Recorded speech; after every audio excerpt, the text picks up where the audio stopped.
thrilled with today's guest. George Stephanopoulos is a household name. He's a legend. He's a good friend of mine, I'm proud to say. I've known him over 30 years. He's, of course, the host of Good Morning America and This Week on ABC, and he's got a Runaway Times #1 bestseller, The Situation Room, The Inside Story of Presidents in Crisis. Congratulations. We're going to sell a lot of books today because this is a must-read. It is fast. It's like a thriller in certain parts. If you're interested in leadership, if you're interested in power, if you're interested in politics, if you're interested in just kind of communication, motivation, how things work, it's a must-read book. Thank you, Donny. I appreciate it. You know, I have to tell a little story first before we get into the book of that. I never told you this, and I've used you in inspirational speeches, and here's how. George and I first met. He hired a bunch of ad guys to work on Clinton's campaign in '92 when he was the communications director. And I remember being down in Arkansas, and I was sitting. We were going to meet the future president or the governor the next day for our first kind of briefing. And we were at this rib joint called Doe's, a barbecue place. And at the next table, you were sitting there with Mandy Grunwald, Stan Greenberg, James Carville, kind of the inner circle. And we were just at the next table, and I was just listening to you guys. And I remember at the end of the kind of listening and eavesdropping for a half hour going, those are pretty smart guys, but no geniuses over there. And going, this is who's going to be running the world. And there are no geniuses out there. That's my motivational speech, right? The smartest people you know, they're just people. And that's kind of a thing about this book. You realize it's just a bunch of people trying to figure stuff out. With all their flaws, imperfections, strengths, and weaknesses. It's funny you say that. What I remember about that campaign was visiting your incredibly chic loft downtown, right, with Andy. And, you know, maybe we were just regular people, but you actually came up with a brilliant idea in 1992. You pioneered those 15-second ads, which we ran all the time. In 1992, and those were great. You know, what's interesting, people, when I say I worked on the advertising, it's a different experience because the strategy and the direction is really set by you and James and Mandy, and we kind of execute. You actually operate more as a production company as an ad agency working. You don't really see generalist agencies the way we would work with a General Motors or a Pfizer or something. Right, it's a different experience. Yeah. Yeah, but it was still a wonderful, wonderful experience. Let's get right into the book. And I think what's fascinating in the book is that the sit room, which is almost as a mirror to the different styles of presidents. The way that you take a George H.W. Bush or you take an LBJ, kind of hands-on guys, comfortable on the stage. They loved the room because it was mission control. Mm-hmm. Other guys like Trump, Nixon, Ford, a little more hesitant. And it's a character that demonstrates the characters of these presidents. I think that's a great way of putting it. I hadn't thought of it exactly that way, but that was one of the reasons I was so excited to do the book. As soon as I heard someone pitching the idea, Situation Room, I knew it could be a window into presidential decision-making, presidential mm-hmm. history, presidential character over the last 60 years. So that's really what I tried to bring to it, and you're exactly right. I mean, LBJ practically lived in the room. He moved his favorite chair down there, but if he was so desperate for any information about Vietnam. Nixon, like Trump, hated the room. Ford is a slightly different category, but Nixon and Trump they were paranoid. They were almost that they were listening to, and that they weren't in complete control, and they were on display. It really showed their paranoia. Absolutely. Now, you go through from the Bay of Pigs, it started with Kennedy, all the way to January 6th, everything in between, Iran-Contra, September 11th, the Reagan assassination. The Reagan assassination, or the attempted assassination, was a particularly riveting story that we've heard little nuggets of, with Al Haig saying I'm in control and all that kind of stuff. But it just is really fascinating, the chaos that you kind of portray in that book. Oh my goodness. And in a lot of different places. But that Reagan day was just crazy. I mean, Reagan's at the hospital. Richard Allen, this was the only time we can see this happening, except for Omarosa bringing in a pen recorder to record her firing under Donald Trump. Where someone brought a tape recorder into the room. And to your first point on this podcast, what you see is very high-level people, from the National Security Advisor to the chiefs of staff to the defense secretary, trying to deal with the fog of, essentially war on that day that Reagan was shot. And you also see a little preview of the most infamous moment in Al Haig's career. We all remember that day he went up to the podium as Secretary of State and said he was second in line for the presidency. Indelible mark on his career. What's was so fascinating to me when we go back to these transcripts is that Al Haig actually said that in the room at the time, and it was so transparently stupid that no one even corrected him. His exact words were, I'm in charge here, I'm in and I'm second charge. in I'm in line. charge. Yeah. It's just incredible. The What's so interesting is, you picture, we see from Dr. Strangelove what we think the massive sit room looks like, and initially it's been transformed, and you went back there to revisit. But it was kind of a shithole. It was 3 conference rooms attached to a room. Nothing like you would think is mission control of the Western power of the universe. Incredibly unremarkable. John F. Kennedy, who pushed for it to be built, barely went there because he called it a pig pen. And remember, that's also the 1960s. So everybody was smoking all the time, smoking in a windowless basement room. That could not have been a pleasant room at all. But even by the time I was there in the 1990s, it was still a pretty unremarkable place, kind of like a conference room in the Poconos, not high tech at all. It's one of the points that Eric Schmidt, former CEO of Google, made to me, that the government has always been lagging behind. It was 9 years afterwards. After you didn't have an internet portal till 9 years after the World Wide Web was in existence. It's unbelievable. I mean, now there are some good things to that. I'm actually very grateful that I didn't have email when I was in the White House. But they're starting to catch up now, and the last renovation really did bring it well into the 21st century. It's now looks like exactly the way you imagine it should look like, but not for a long time. Now, particularly, you talk in the book about 9/11, how there was just trouble getting Air Force One. You couldn't connect. The day you needed it the most, there was a lot of systems that were not working. Except, to be fair, on that day, the reason that they had a communication problem is that you never expected the president to have to communicate with himself, because the trouble he was having, he was traveling, and it was Vice President Cheney in the POC, the Presidential Emergency Operations Center, and they just never contemplated. They thought the president would either be in one place or the other. He wouldn't have to talk to anybody in that room, and but they did fix that in a 2006-2007 renovation. I want to read some quotes from your book because this is what makes it interesting for anybody, even if you're not into politics. This book examines crisis management in the modern presidency. During the Trump administration, the president was the crisis to be managed, but it's all about crisis management. That's so it really is you could go to any office situation, and obviously the crisis is not life and death and worldwide extinction term, but it's how does a group of people work together? How does one person in charge use his or her power or not use it?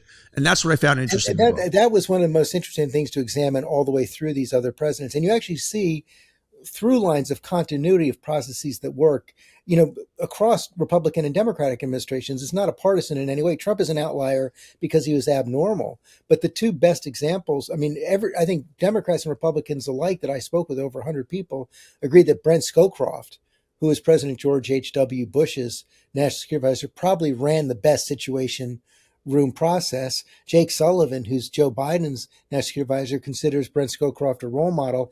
And you tease out, and I'm sure you see this in your businesses as well, the kind of elements of good decision making in a crisis. Number one, the teams have to trust each other. Number two, you have to learn from experience and learn the lessons of history, but not be paralyzed by them as well.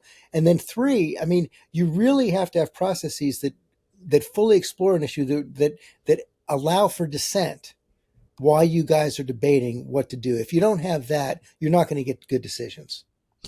Out of all the presidents that you covered, not that you spoke to all the presidents, but the people in the administrations, and as you said, you've interviewed 100 people, who would you say was, this is a tough question, most fit to be president, most fit to be sitting at the head of that table in the Situation Room? That doesn't mean they were the one who was the most hands-on. It doesn't mean, but given the dynamics of the players in the room, that you just go, okay, that's the guy you wanted there, for better or for worse. It's ironic for me to say this because I was part of the campaign that helped defeat him.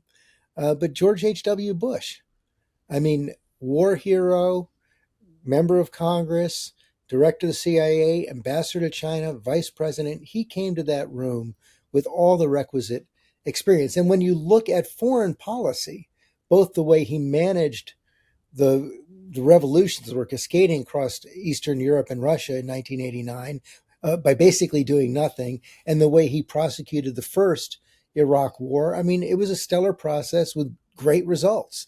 I mean, I think there's no question about that. I also admire very different background. When you look at the way President Obama led the process to take down Osama bin Laden, it had all the hallmarks of what I was just talking about, processes that work in the right way. I want to talk to you about Factor. If you want to eat healthy, eat conveniently, eat the right way, you want Factor. Look, this warmer weather is coming. You can meet your wellness goals in time for summer thanks to the menu of chef-crafted meals with options like Protein Plus, Keto, Calorie Smart. Factor Fresh's never frozen meals are dietitian approved and ready to eat in just 2 minutes. I've tried these things. They're fantastic. They really are. So no matter how busy you are, you always have time for a nutritious, great tasting meal. We've got 35 different meals to choose from with 60 add-ons.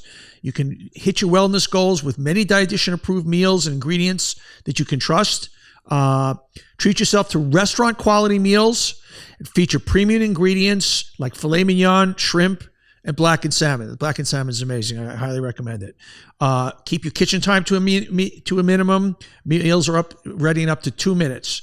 So this is a great lifestyle choice. You can maximize your protein intake, minimize calories, just keep you healthy, keep it easy. I'm telling you got to try Factor. Head to factormeals.com/Donny50 and use the code Donny50 to get 50% off your first box plus 20% off your next month. That's code Donny50 at factormeals.com/Donny50 to get 50% off your first box plus 20% off your next month while your subscription is active. Factor.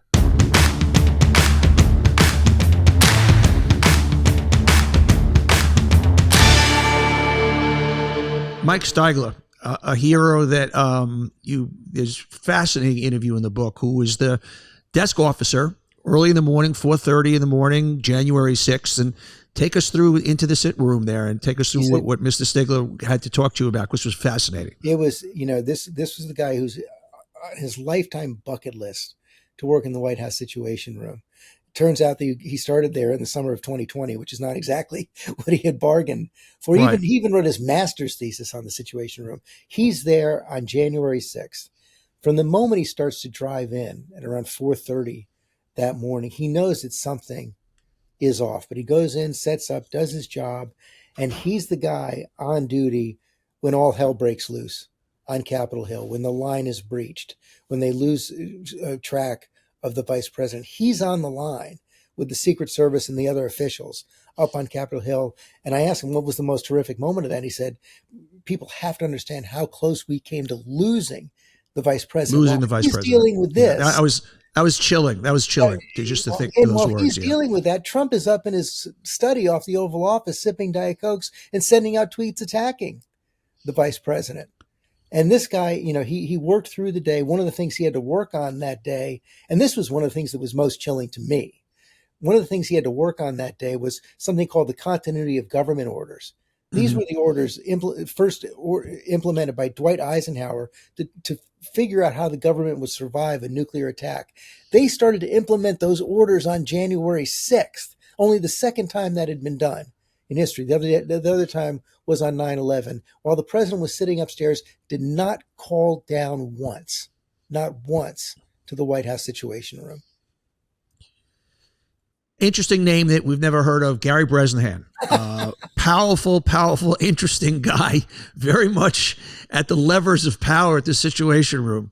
My favorite character in the book, Gary Bresnahan, son of a truck driver. His mom was often on food stamps from Massachusetts. He still has the accent. And if you get the audiobook, because I did in all these interviews, they're included in the audiobook that people are speaking in their own voice. He's still got the Boston accent.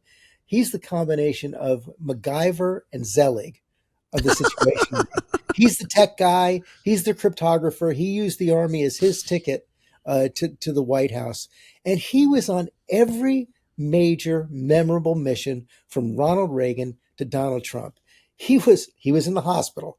the day of Reagan's assassination attempt. He was on that crazy plane with Robert McFarlane to the Iranians with the cake and the Right. Bible as part of the Iran Right. hostage thing. He was on the secret plane with Brent Scowcroft to Tiananmen Square after the Tiananmen Square massacre so he could figure out a way for the president to communicate with Brent Scowcroft.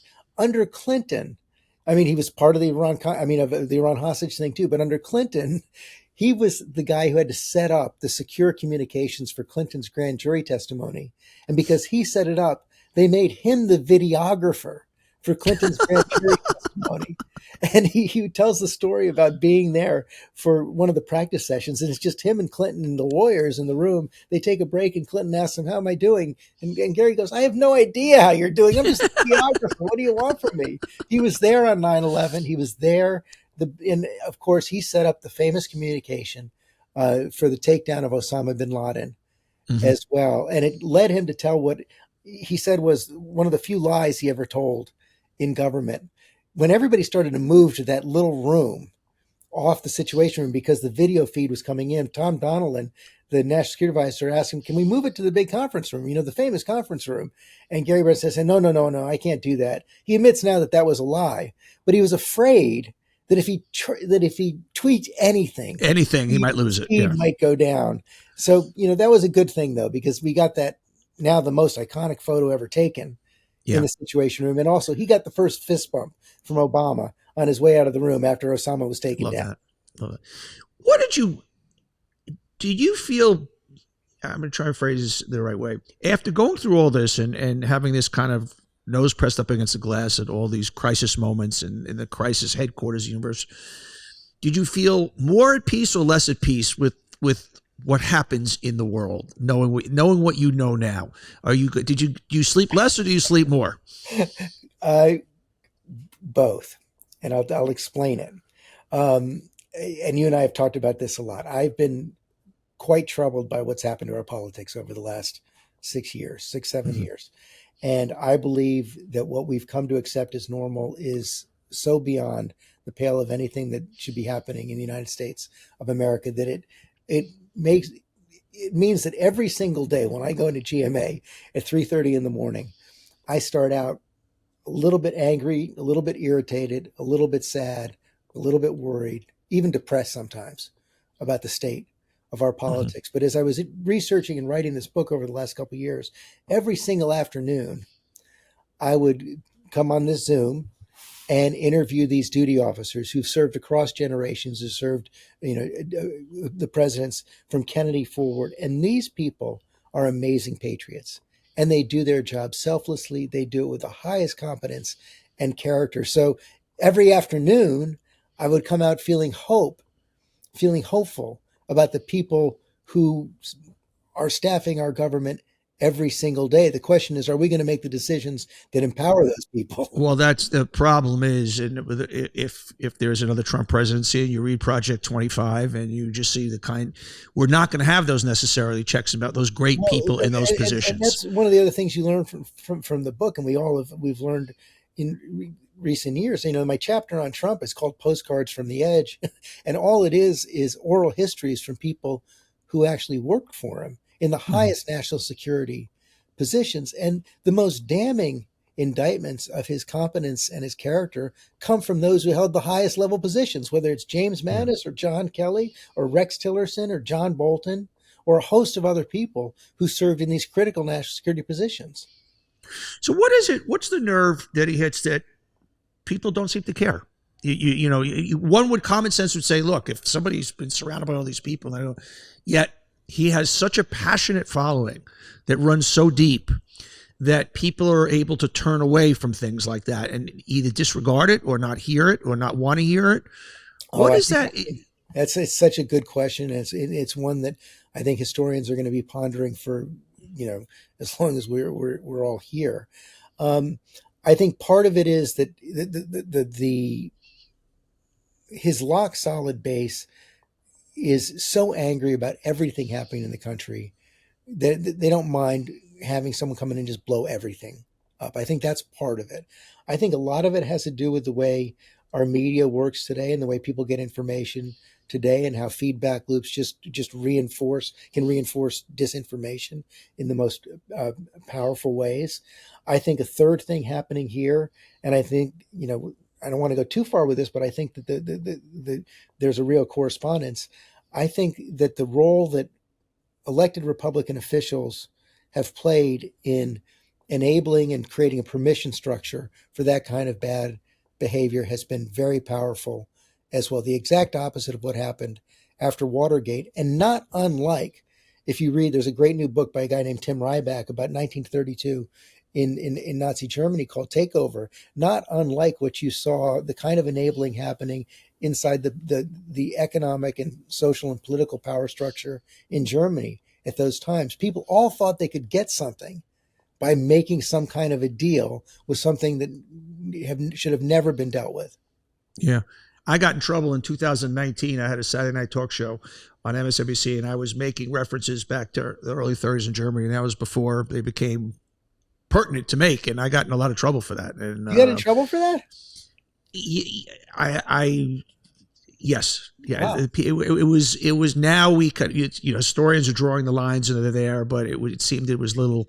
I actually was the first one in March 2019 on Chris Matthews' show, said that Trump is going to tell people to take to the streets, that he's not going to leave office, and not only is he not going to leave office peacefully, but he's going to try and start a civil war. I mean, and I remember Chris Matthews going, "Whoa!" This was in March of 19. So this goes to your point, though. I mean, throw everything else away. Throw away his entire business history. Throw away the fact that 60 to 70% of what he says is factually untrue. Throw away all the civil suits. throw away the Manhattan trial right now. All you need to know is that he's the only president in American history who tried to overturn an election. That's it. That's all you need That to should know. be the beginning and the end of the story. And when I tell people, what I'll say to people, you don't need to comment on this, but when I'll say to people, guys, don't you understand that if he's in office again, it will be stocked differently, and we won't have a Brad Raffensperger, and we won't have we won't have a Mike Pence, and there may never be free elections again. And people tilt their heads. They look at you like I'm talking about a conspiracy theory. And it's so obvious he's saying it. Authoritarians do that. He's saying right now he's not going to accept the results of the election unless he wins. Yeah, it's interesting. As we're talking, I think my friend Michael Cohen is finishing up his testimony. I think he's on redirect now, and I believe it doesn't matter what happens in that trial. I think that trial it should be this major historical, a president, an ex-president under a criminal indictment who's been impeached twice, yet it just doesn't connect with people. It doesn't. Yeah, I mean, listen, it's only going to matter at the margins, but we're in the kind of race where the margins matter. Yeah, yeah. So I basically agree with you. I think if he's convicted, is that going to impact the 500,000 or so people that are going to make this decision in the end? Yeah, a little bit, perhaps. If he gets a hung jury or an acquittal, will that probably help give a point or two on the other side? Probably. Yeah. But I agree that it's at the margins. One thing I haven't figured out as a branded guy, as objective as I could be, Joe Biden has done a lot of things right. He's old, definitely old, but if you look at the legislative victories, if you look at the economy, save inflation, that's a big asterisk, of course. You look at infrastructure, if you look at chips, if you look at the way he's handling the Ukraine war, yet he scores so poorly across the board, and I have not figured out why there is such he gets even just minor scores above Trump on democracy, on saving democracy. I mean, nothing positive seems to stick with him, and I can't quite figure it out. I mean, only part of it is that everything is now seen through a partisan prism. People process all kinds of information simply through the partisan lens at this point. The second one is, you had it as the economy's good, save inflation. Save inflation matters. I mean, inflation is the thing that hits people the hardest. And, you're seeing some indication now that it might be easing, but that's, this is always just one indication of it. But we always used to have a rule of thumb when I was in the White House, and every White House had it. If gas prices are going up, you're going to be having a hard time in the White House. If gas prices are going down, you're going to be coasting.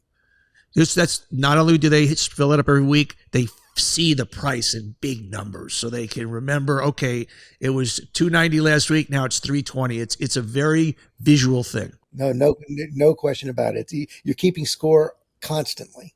So let's go back to the book. If I'm somebody who's running a small company and I want to learn lessons from this book in management, whether it's crisis or managing people or effective management, what are some of the tools that's kind of even if I'm not into politics, that I could take away from this book? The big thing is that whenever you have a meeting, people have to believe, and I don't want, I'm about to use a word that I hate, but they have to believe the meeting room is a safe space. I mean, the situation room is the ultimate safe space. And that's a space where you are free to say exactly what you want, even if it's not what your boss may expect at that moment or what your boss wants to hear. That is absolutely essential to running a good meeting and running a good organization. Now, what that takes is trust among all the team members so that, it's not used against you the minute you walk out of the room. We used to have an expression at the agency, okay, throw shards of glass at me, which was a way of saying this may be a dumb idea or you may not like it or whatever it is. And that was those were our safe words in effect. And so that was something I very much believed in. And running the flip a company side of that, and this is in any good organization, if you have the ability to say your piece before a decision is made, you have to sign on for the decision once it is made. That's the trade-off for the privilege of being in the room and the privilege of giving your opinion.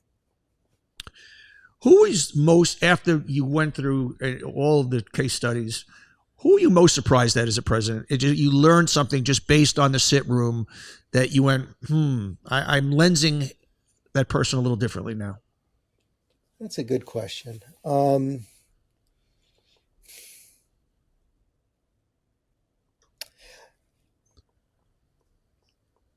I guess I'm torn between Kennedy and Johnson. Kennedy didn't have a long experience with the room, but he was such a contradiction. On the one hand, he was, hungry for all kinds of information. On the other hand, he was kind of almost lackadaisical about how he went about things, except at the points of maximum crisis. Johnson is just endlessly fascinating to me. It doesn't quite fit surprise because we've all gone to school on Robert Caro, but a man of such enormous contradictions. The most stark, the one we try to tease out a little bit in the chapter, between his absolute mastery on the home front and his, and he couldn't figure out anything about Vietnam. And that contradiction is his tragedy. Yeah. Yeah. What a leader though. I mean, just, in the sense of obviously a very flawed man. I guess that's what we kind of see. We learn about everybody, that they're just where I kind of started the conversation. Yes. We're talking about human beings here. We're talking about flesh and blood. We're talking about all the flawed human dynamics that people bring into situations, whether they are the boss or subordinates, and how that turns into kind of a soup. But yes, I don't know if this is an and or a but. I guess the other big takeaway, though, I have is something that I have always believed. It's been tested in recent years, but I've always believed about politics and government that most people who go into it most of the time are doing it for the right reasons, trying to do it in the right way. I mean, yes, we're all flawed. We all make mistakes, but I think that is also one of the lessons that comes through. And I hope that for that reason, it does help people, inspire people a little bit, make them feel a little bit better about how their government has been run for the last 60 years. Along those lines, now we're talking as friends and we're talking as fathers. If the glass is half full or half empty, where does that Chardonnay glass fit with you right now? I want to know: do we feel good about things? Are we anxious about things, or are you optimistic? Are you pessimistic? It's such a loaded, unanswerable question. I mean, listen, we have huge challenges. There's no question about that. Probably climate change is the biggest one. That's the one that the combination of climate change and artificial intelligence are the two things that, keep me up the most at night when I think about grand existential issues. But in the short term, listen, we say it all in every election, but it's never been more true than it is now. I think this election this year determines whether or not the experiment we've had in this country for the last 250 years succeeds or fails. I mean, I just believe that. I think it is the highest stakes election we've ever lived through in our lives. And I think, it's going to be a test for all of us. Yeah, it's as clear as daylight. And then what stuns me is how many don't see it that way. By the way, wherever your choice is, maybe you don't believe in this experiment, but that's what's on the line. No, and it's one of the things that ends up bothering me the most. And I've had more than my share of pretty heated debates in the last year or so. But people who simply say, "Oh, but he doesn't mean it," or "Nothing is really going to happen," so that I'm going to focus on tax policy. The Constitution and tax policy don't exist on the same plane.